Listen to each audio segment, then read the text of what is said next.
بسم الله الرحمن الرحیم. دوستان به داستان ما خوش آمدید.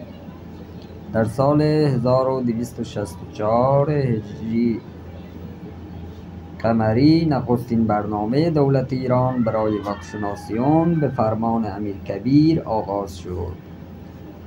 در آن برنامه کودکان و نوجوانان ایرانی را آبله کوبی می‌کردند.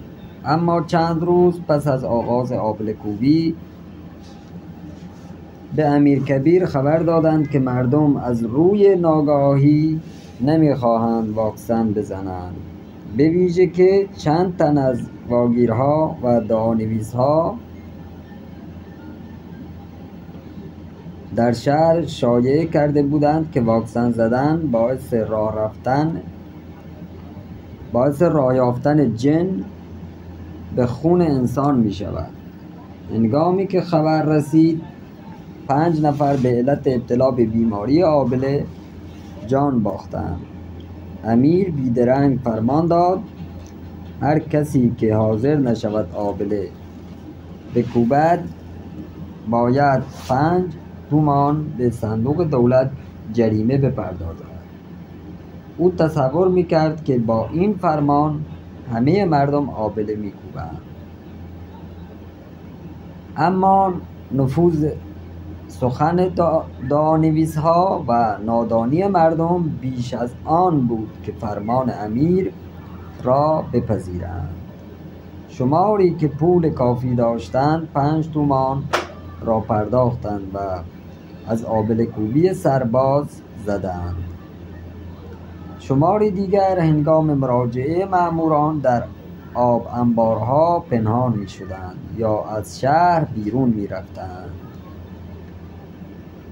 روز 28 ماه ربیع الاول به امیر اطلاع دادند که در همه شهر تهران و روستاهای پیرامون آن فقط 330 نفر آبله کوبیده اند. در همان روز پاره دوزی را که فرزندش از بیماری آبله مرده بود به نزد او آوردند. امیر به جسد کودک نگریست و آنگاه گفت ما که برای نجات بچه هایتان آبله کوب فرستادیم. پیرمرد با اندوه فراوان گفت حضرت امیر به من گفته بودند که اگر بچه را آبله بکوبیم جن زده می شود. امیر فریاد کشید وای از جهل و نادانی. حال گذشته از این که فرزندت را از دست داده ای باید 5 تومان هم جریمه بده. پیرمرد با التماس گفت باور کنید که هیچ ندارم. امیرکبیر دست در جیب خود کرد و 5 تومان به او داد و سپس گفت حکم بر نمی گردد. این 5 تومان را به صندوق دولت بپرداز. چند دقیقه دیگر بقالی را آوردند که فرزند او نیز از آبله مرده بود. این بار امیرکبیر دیگر نتوانست تحمل کند. روی صندلی نشست و با حالی زار شروع به گریستن کرد. در آن هنگام میرزا آقاخان وارد شد. او در کمتر زمانی امیرکبیر را در حال گریستن دیده بود. علت را پرسید و ملا زمان امیر گفتند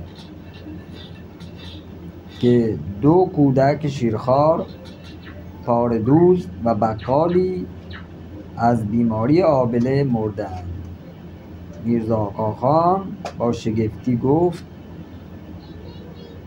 عجب، من تصور می‌کردم که میرزا احمد خان پسر امیر مرده است که او این چنین های های می‌گرید.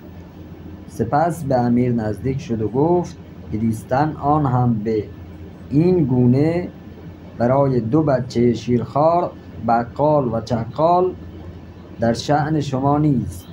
امیر سر برداشت و با خشم به او نگریست، آنچنان که میرزا آقاخان از ترس بر خود لرزید.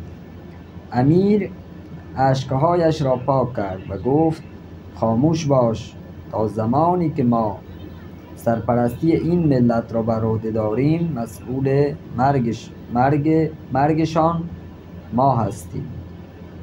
میرزا کاخان آهسته گفت ولی اینان خود در اثر جهل آبله نکوبیده‌اند.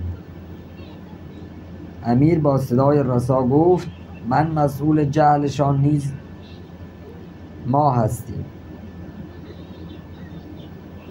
اگر ما در هر روستا و کوچه و خیابانی مدرسه بسازیم و کتابخانه ایجاد کنیم، دعانویس‌ها بساطشان را جمع می‌کنند. تمام ایرانی‌ها اولاد حقیقی من هستند و من از این می‌گریم که چرا این مردم باید اینقدر جاهل باشند که در اثر نکوبیدن آبله بمیرند. در داستان بعدی همراه ما باشید.